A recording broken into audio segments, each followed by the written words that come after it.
Le tourisme religieux. Quand on pense au tourisme religieux, on pense par exemple au pèlerinage, à la Umrah, on pense à la Mecque, mais en Égypte, nous avons notre tourisme religieux, à commencer par la trajectoire de la Sainte Famille. Une trajectoire ayant 25 points. Tous les points n'ont pas encore été mis en place, mais une trajectoire en Haute-Égypte qui commence et qui se termine à Siout, et donc en passant par les 25 points par lesquels la Sainte Famille est passée. Donc c'est très fascinant. Déjà, ce pèlerinage a commencé et des pèlerins qui sont venus du Vatican ont déjà entrepris cette démarche. Et justement, c'est une trajectoire sensationnelle. C'est un atout d'avoir ces 25 points ici en Égypte. Pour en savoir plus sur l'infrastructure de ces 25 points, sur les modalités de ce pèlerinage, nous avons le plaisir d'avoir en ligne M. Ilham Zayed, qui est expert en tourisme. Bonjour, Monsieur Ilham Zayed. Oui, bonjour. Bonjour et merci d'avoir répondu à notre invitation sur Nile TV. D'abord, on a réussi à inclure la trajectoire de la Sainte Famille sur la carte du tourisme religieux en Égypte. Mais est-ce que, selon vous, on est arrivé à commercialiser donc ce projet ou ce nouveau genre de tourisme en Égypte? Vous voyez, ça a été commercialisé en partie, mais pas tout le trajet.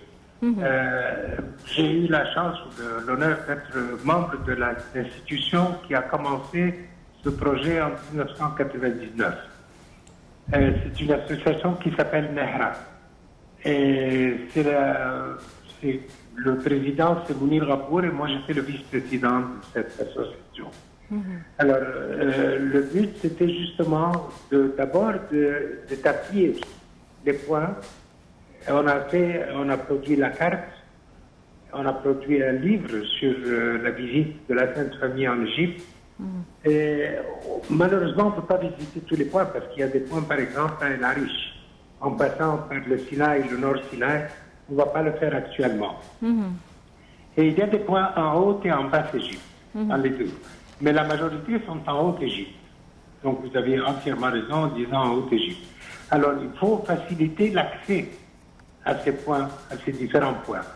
Actuellement, ce qui est commercialisé, c'est le plus important. C'est-à-dire d'abord au Caire, nous avons bien sûr le Caire copte, le vieux Caire qu'on appelle, et l'église de Sainte-Marie qui est sur le bord du Nil. Et ensuite, en Basse-Égypte, nous avons Zagazik. À Zagazik, il y a bien sûr le temple, à côté du temple de Bastet. C'est là où la tête des statues sont tombées quand la Sainte Famille est passée par là. Et ensuite, il y a le nord, il y a Mansoura. Et ensuite, on va de l'autre côté de Sahara, et puis on va pour le sud. Donc, qu'est-ce qu'il y a pour le moment, ce qui est commercialisé? On avait justement réparé l'arbre de la Vierge. Vous savez, c'est à Matarea. Oui. Il y a l'arbre de la Vierge. Ça, nous l'avions complètement remis en forme. On a complètement restauré l'arbre. Et même l'eau, on l'a rendue vivable comme c'était dans le temps. Et donc ça, c'est une visite. Il y a le vieux Caire, je l'ai dit, Sainte-Marie, la Vierge, l'église de la Vierge. Et puis on part à Migné. Migné, il y a des points très intéressants. Et ensuite, on va jusqu'à Assoud. Il y a plusieurs points sur le chemin. Bon, alors, il y a en 2016, M. Mounir Rapour a été rencontrer le pape actuel à Rome, qui a mentionné et qui a approuvé que ça peut être un pèlerinage pour les chrétiens. La visite de la Sainte Famille est annoncée dans l'évangile de Matthieu. Et à partir de là, c'est l'église copte égyptienne qui a dessiné le trajet qu'a suivi la Sainte Famille. Vous avez dit, bien sûr, il y a des gens qui ne vont pas venir pour les 25 points, mais ils vont venir pour 5, 6, 7, 10 points. Vous savez, alors ce qui est vendu jusqu'à présent, c'est à Siout, le Caire. à Soud, parce que c'est très en vogue, le Maharra, le monastère de Maharra. Et là, c'est vendu, c'est beaucoup vendu. Il y a 2 ou 3 spécialistes en Égypte qui vendent ce programme.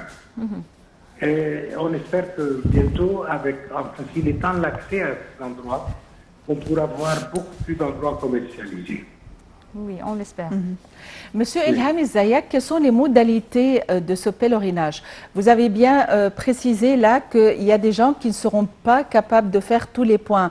Mais est-ce que pour que le pèlerinage soit accompli, il faut faire tous les points, les 25 points? Comment est l'infrastructure de ces 25 points? Comment les marquer? Question très valable. Non, ce pèlerinage n'est pas précis comme le pèlerinage musulman, où il faut faire ça. Il faut faire ça et c'est un super rite qui est absolument suivi. Non, là, c'est au choix. Et d'ailleurs, c'est comme même le pèlerinage au Saint-Sépulcre à Jérusalem. Alors, les gens vont, mais ils peuvent aller n'importe quand pendant l'année. Il n'y a pas un moment précis. Ils peuvent faire 1, 2, 3 endroits. S'ils ont la facilité, parce que ça demande 2 choses. D'abord le temps, les vacances, et ensuite l'argent. Alors, peut-être les gens n'ont pas les moyens d'avoir les 3 en même temps, mais ils auront au moins 3, 4, 5 périples qu'ils pourront suivre pendant leur voyage en Égypte. Ce n'est pas structuré. Ça n'a pas besoin d'être structuré. Selon vous, quelle est la clientèle visée par ce genre de tourisme, le tourisme religieux, surtout la trajectoire de la Sainte Famille? On sait que ça n'intéresse pas surtout les coptes chrétiens ou les chrétiens partout dans le monde, mais aussi il y a les musulmans qui aiment savoir et qui aiment marcher donc sur les pas de la Sainte Famille, surtout les Égyptiens. Ils veulent savoir tout sur cette trajectoire. Vous avez entièrement raison.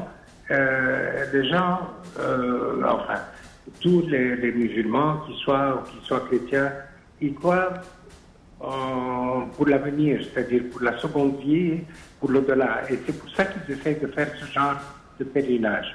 Ensuite, parce qu'ils pensent que c'est un porte-bonheur pour les musulmans, ils disent que s'ils veulent un vœu exaucé, s'ils veulent qu'un vœu soit exaucé, ils vont visiter certains endroits. Qu'ils soient chrétiens ou musulmans, peu importe, mais ils vont visiter certains endroits. Comme dans le temps, on visitait beaucoup en Égypte, Sainte-Thérèse, par exemple, la Choubra. C'est très visité par les musulmans. Donc, mais comme je l'ai bien annoncé, il n'a pas besoin de structure, c'est-à-dire on n'a pas besoin de faire ça, ensuite ça, c'est les lots. Il n'y a pas cette structure. Donc, les gens peuvent choisir. Et c'est question de croyance aussi. Il y a certains gens qui croient au miracle de certains endroits. Alors, ils vont aller à cet endroit. Ils ne vont pas faire les autres. Mais faire le trajet entier, je dis, c'est assez difficile.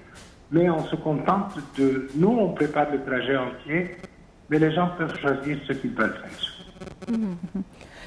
Monsieur Ilham Zayat, vous êtes expert en tourisme. Merci d'avoir été avec nous aujourd'hui.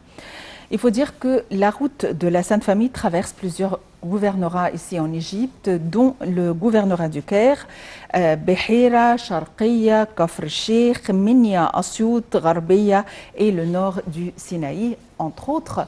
Et donc, c'est le moment ou jamais d'accomplir un précepte religieux tout en remontant le temps, tout en découvrant les délices de l'histoire.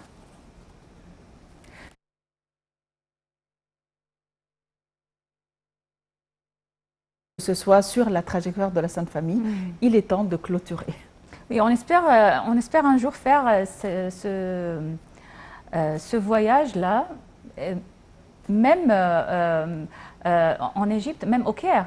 Il y a, je pense, 6 ou 7 églises qui tracent la trajectoire de la Sainte Famille au Caire, et surtout l'arbre de la Vierge à Matareya. Alors j'espère bien donc visiter ou marcher sur les traces de la Sainte Famille en Égypte. effectivement. Alors donc, à chaque fois qu'on est ici ensemble et que nous passons en revue les délices que nous avons, et des fois on les prend comme un fait accompli, puisque nous les avons ici en Égypte, dans notre pays, et on a toujours l'impression qu'on aura le temps d'aller faire tous ces sites. Mais quand on les passe en revue, le matin, ici, avec vous, on est vraiment très enthousiasmé et on se sent vraiment pressé d'aller faire ces monuments et ces sites. Bon, reste à vous souhaiter une excellente journée, à vous remercier pour votre fidélité et à vous donner rendez-vous très prochainement.